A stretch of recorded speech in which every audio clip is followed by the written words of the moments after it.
തെരഞ്ഞെടുപ്പ് ഫലം വന്ന് ഒരു ദിവസം പിന്നിട്ട് കഴിഞ്ഞിരിക്കുന്നു. മുഖ്യമന്ത്രിയുടെ ഭാഗത്ത് നിന്ന്, അതായത് സാങ്കേതികമായി ഇപ്പോഴും പിണറായി വിജയൻ തന്നെയാണ് മുഖ്യമന്ത്രി. അദ്ദേഹത്തിൻ്റെ ഭാഗത്ത് നിന്ന് ഒരു പ്രതികരണവും ഉണ്ടാകുന്നില്ല എന്നതാണ്.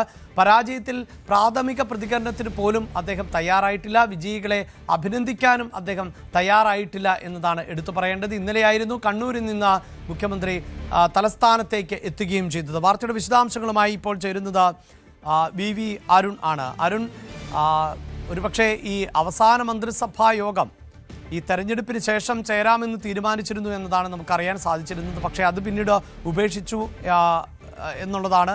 ഒപ്പം പിരിയുന്നതിന് മുമ്പ് എല്ലാവരെയും അദ്ദേഹം അഭിനന്ദിച്ചിരുന്നു എന്നതാണ്. തെരഞ്ഞെടുപ്പ് ഘട്ടത്തിൽ നമുക്കറിയാം തുടർച്ചയായി അദ്ദേഹം വാർത്താ സമ്മേളനങ്ങൾ നടത്തിയിരുന്നു. കേരളത്തിൽ ഏറ്റവും കൂടുതൽ കണ്ടത് നമ്മൾ പിണറായി വിജയൻ്റെ ഫ്ലെക്സും ആയിരുന്നു.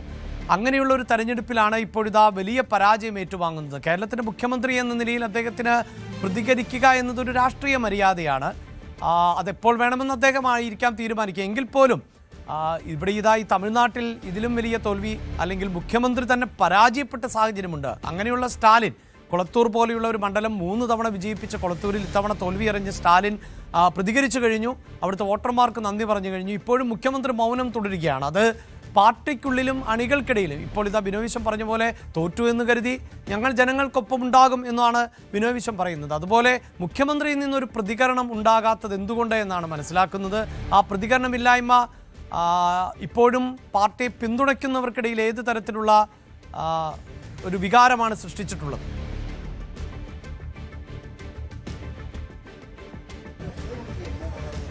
അഭിലാഷ്, തിങ്കളാഴ്ച ഏതാണ്ട് 11 മണിയോടുകൂടി തന്നെ സംസ്ഥാനത്തിന്റെ ഭരണം ആർക്കായിരിക്കും, എന്താണ് ട്രെൻഡ് എന്ന കാര്യത്തിൽ വ്യക്തത വന്നിരുന്നു. അതിനുശേഷം ഇന്ന് 2ാം ദിവസമാണ്. മുഖ്യമന്ത്രി പിണറായി വിജയൻ ഇന്നലെ രാവിലെ കണ്ണൂരിൽ നിന്ന് തിരുവനന്തപുരത്ത് എത്തുകയും ചെയ്തു. പക്ഷേ ഇതുവരെയും അദ്ദേഹത്തിന്റെ ഭാഗത്ത് നിന്ന് ഒരു പ്രതികരണം ഉണ്ടായില്ല. സാധാരണഗതിയിൽ എപ്പോഴും മുഖ്യമന്ത്രി വാർത്താസമ്മേളനം നടത്തുകയോ പിണറായി വിജയൻ വാർത്താസമ്മേളനം നടത്തുകയോ അല്ലെങ്കിൽ അങ്ങനെ പ്രതികരണം നടത്തുകയോ ചെയ്യുന്ന ആളല്ല. അല്ലെങ്കിൽ പോലും സാമൂഹ്യ മാധ്യമങ്ങളിലൂടെ അല്ലെങ്കിൽ ഒരു അദ്ദേഹത്തിന്റെ വാട്സാപ്പ് ഗ്രൂപ്പുകളിലൂടെയെങ്കിലും ഒരു കുറിപ്പ് പലപ്പോഴും പല വിഷയങ്ങളിലും വരാറുണ്ട്. ഇത്തവണ അതുപോലും ഉണ്ടായിട്ടില്ല എന്നുള്ളതാണ് ഏറ്റവും പ്രധാനപ്പെട്ട കാര്യം. പരാജയ കാരണങ്ങൾ പരിശോധിക്കുമെന്ന ഒരു സാധാരണ മറുപടി, ഒരു വിസ്തീർണം പോലും അല്ലെങ്കിൽ ഒരു സ്റ്റേറ്റ്മെന്റ് പോലും മുഖ്യമന്ത്രിയുടെ ഭാഗത്തുണ്ടായില്ല. വിജയിച്ച UDF അഭിനന്ദിക്കുക എന്നുള്ള സാമാന്യ മര്യാദയുടെ ഭാഗമാണ്, അത്തരം ഒരു കീഴ്വഴക്കമാണത്.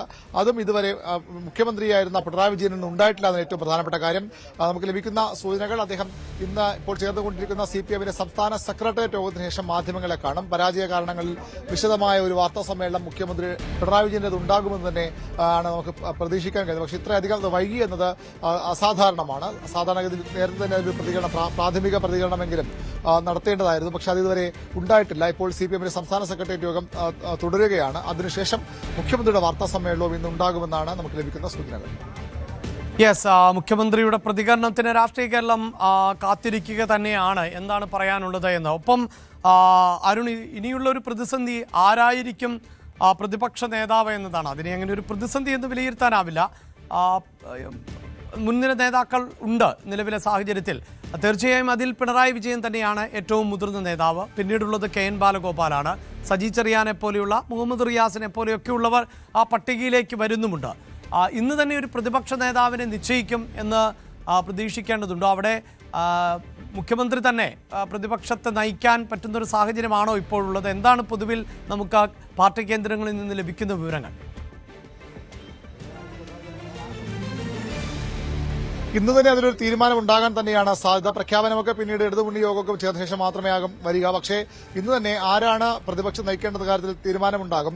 ഏറ്റവും വലിയ സാധ്യത പിണറായി വിജയൻ തന്നെ തുടരുക എന്നുള്ളതായിരിക്കാം. കാരണം പിണറായി വിജയൻ CPMന്റെ വിഭാഗീയത ശക്തമായ കാലത്ത് പാർട്ടിയെ ഒറ്റക്കെട്ടായി മുന്നോട്ട് നയിച്ച നേതാവെന്ന പ്രതിച്ഛായയുള്ള ആളാണ്. ആ രീതിയിൽ പാർട്ടിയെ കെട്ടിപ്പടുത്ത ശക്തമാക്കിയ നേതാവെന്ന പ്രതിച്ഛായയുള്ള ആളാണ്. അതിനുശേഷം അദ്ദേഹം മുഖ്യമന്ത്രിയാകുമ്പോഴും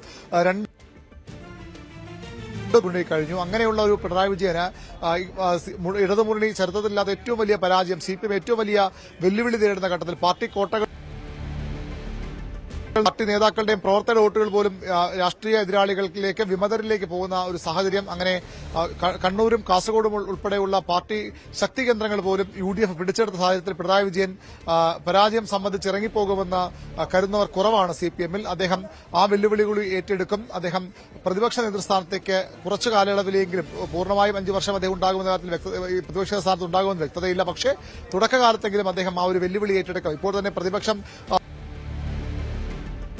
പ്രതിപക്ഷത്ത് വരുമ്പോഴും മുതിർന്ന നേതാക്കളുടെ വലിയൊരു നിര VS അച്യുതാനന്ദനും കോടിയേരി ബാലകൃഷ്ണനും EP ജയരാജനും AK ബാലനും തുടങ്ങി തോമസ് ഐസക്കും സുധാകരനും K രാധാകൃഷ്ണനും ഇളവനം കരീമും അടക്കമുള്ള വലിയൊരു നേതാക്കളുടെ നിര പ്രതിപക്ഷത്തുണ്ടായിരുന്നു. അന്നത്തെ ഭരണപക്ഷത്തെ നേരിടാൻ വലിയൊരു പ്രതിപക്ഷ നിരയുണ്ടായിരുന്നു. പക്ഷേ ഇന്ന് തുലവും ശക്തി കുറഞ്ഞ ഒരു പ്രതിപക്ഷമാകും. പിണറായി വിജയൻ ഉണ്ടാകുമെന്ന് ഉറപ്പാണ്. പക്ഷേ അദ്ദേഹം നയിച്ചാലുമില്ലെങ്കിലും അദ്ദേഹം സഭയിലുണ്ടാകും.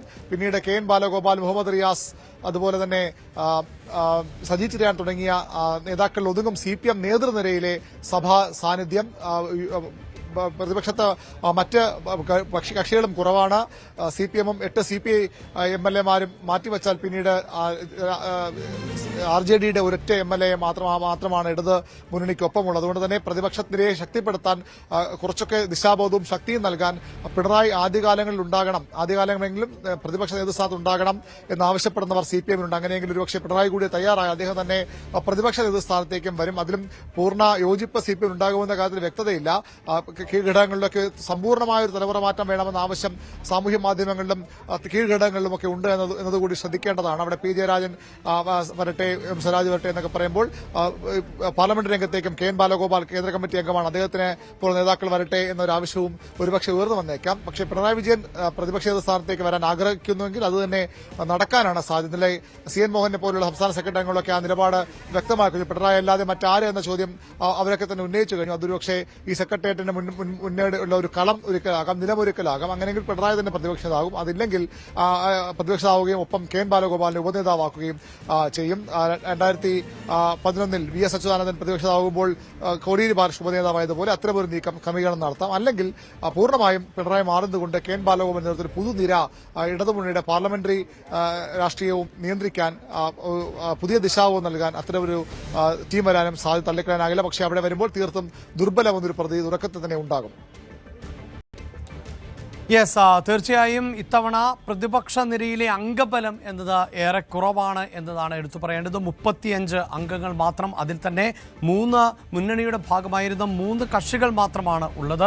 മറ്റ് ഘടകകക്ഷികൾ ഉൾപ്പെടെ പരാജയപ്പെടുന്നു. പല മുതിർന്ന നേതാക്കളും ഈ തെരഞ്ഞെടുപ്പിൽ പരാജയപ്പെട്ടു പോയി എന്നതാണ്. മന്ത്രിമാർ ഉൾപ്പെടെ, അതായത് അനുഭവ സമ്പത്തുള്ള മന്ത്രിമാർ അടക്കമുള്ളവർക്ക് ഈ തെരഞ്ഞെടുപ്പിൽ തോൽവി നേരിടേണ്ടതായി വന്നു എന്നതുകൂടിയാണ് സാഹചര്യം. അതുകൊണ്ട് തന്നെ ഏറ്റവും കരുത്തനായ ഒരാൾ തന്നെ പ്രതിപക്ഷത്ത് നയിക്കേണ്ടതുണ്ട്. ഉപനേതാവും അത്തരത്തിൽ വിഷയങ്ങളിൽ ഒപ്പം കൃത്യമായ സ്വരം ഉയർത്താൻ ശേഷിയുള്ള ആളായിരിക്കണം എന്നതുകൊണ്ട് തന്നെയാണ് പ്രതിപക്ഷ നേതാവ് ആരാകും എന്നത് സംബന്ധിച്ചും ചർച്ചകൾ നിർണായകമാകുന്നത്.